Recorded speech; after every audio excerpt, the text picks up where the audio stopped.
traduction française de la deuxième sourate révélée du Coran et la 68e dans l'ordre de la compilation du Coran, et à la fin de cette vidéo découvrez le contexte de révélation de celle-ci.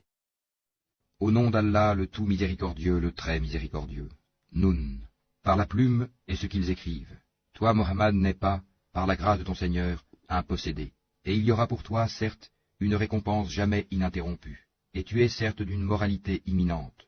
Tu verras et ils verront qui d'entre vous a perdu la raison. C'est ton Seigneur qui connaît mieux ceux qui s'égarent de son chemin, et il connaît mieux ceux qui suivent la bonne voie. N'obéis pas à ceux qui crient au mensonge.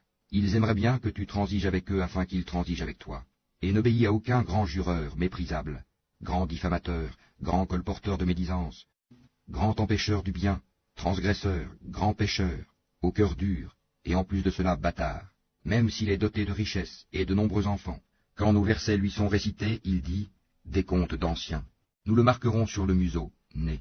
Nous les avons éprouvés comme nous avons éprouvé les propriétaires du verger qui avaient juré d'en faire la récolte au matin. Sans dire, si Allah le veut. Une calamité de la part de ton Seigneur tomba dessus pendant qu'il dormait, et le matin ce fut comme si tout avait été rasé. Le lendemain matin, ils s'appelèrent les uns les autres, partez tôt à votre champ si vous voulez le récolter.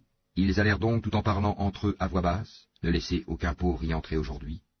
Ils partirent de bonne heure, décidés à user d'avarice envers les pauvres, convaincus que cela était en leur pouvoir. Puis quand ils le virent, le jardin, ils dirent, vraiment nous avons perdu notre chemin, ou plutôt nous sommes frustrés. Le plus juste d'entre eux dit, ne vous avais-je pas dit si seulement vous avez rendu gloire à Allah? Ils dirent, gloire à notre Seigneur, oui, nous avons été des injustes. Puis ils s'adressèrent les uns aux autres, se faisant des reproches. Ils dirent, malheur à nous, nous avons été des rebelles. Nous souhaitons que notre Seigneur nous le remplace par quelque chose de meilleur. Nous désirons nous rapprocher de notre Seigneur. Tel fut le châtiment, et le châtiment de l'au-delà est plus grand encore, si seulement ils savaient.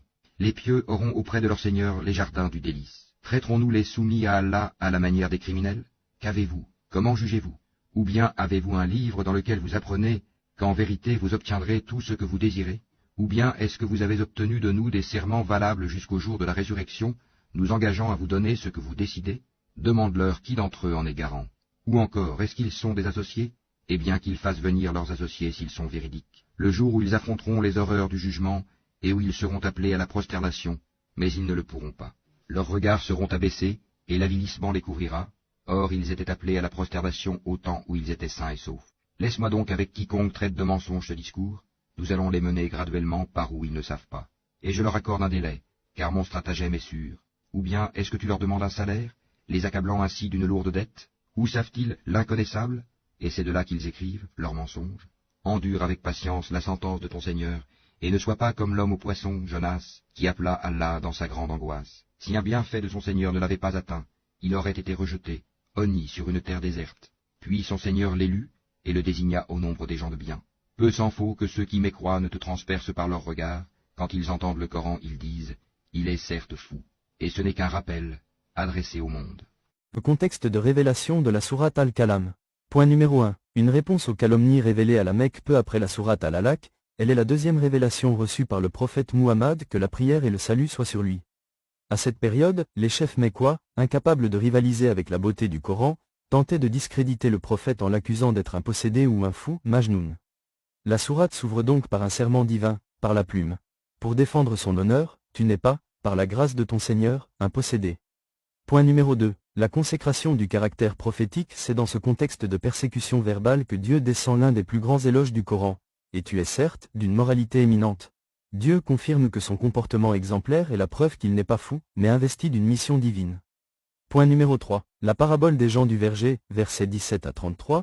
Pour avertir les riches mécois qui pensaient que leur fortune les rendait intouchables, Dieu raconte l'histoire de propriétaires d'un jardin au Yémen. L'intention malveillante, ces héritiers possédaient un verger magnifique. Contrairement à leur père qui aidait les nécessiteux, ils jurèrent de récolter tous les fruits à l'aube pour ne rien laisser aux pauvres. L'arrogance, sûrs d'eux-mêmes, ils planifièrent leur récolte sans dire « si Allah le veut, Inch'Allah ». Le châtiment soudain, pendant leur sommeil, une calamité divine ravagea le jardin. Au matin, le verger était devenu un champ de cendres noires. La leçon, en découvrant le désastre, ils comprirent leur erreur. Le frère le plus sage parmi eux leur rappela leur manque de piété. Ils finirent par regretter leur injustice en disant « malheur à nous. Nous avons été des rebelles ». Point numéro 4. Un appel à l'endurance. La sourate se termine par une exhortation à la patience. Dieu demande au prophète de ne pas perdre espoir face aux moqueries, contrairement à Jonas, l'homme au poisson, qui avait quitté son peuple par dépit avant d'en recevoir l'ordre. Elle rappelle que le Coran est un rappel adressé au monde et non le délire d'un homme.